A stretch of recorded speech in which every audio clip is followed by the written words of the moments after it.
কারো সাহায্যের কোনো উদার প্রয়োজন নাই।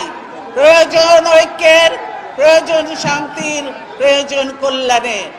আমরা সকলকেই বন্ধু হিসাবে দেখতে চাই, কিন্তু কেউ যদি আমাদের বন্ধুর বেশে প্রভু হতে চায় সেটা আমরা কখনো মেনে নেব না, মানতে দিব না।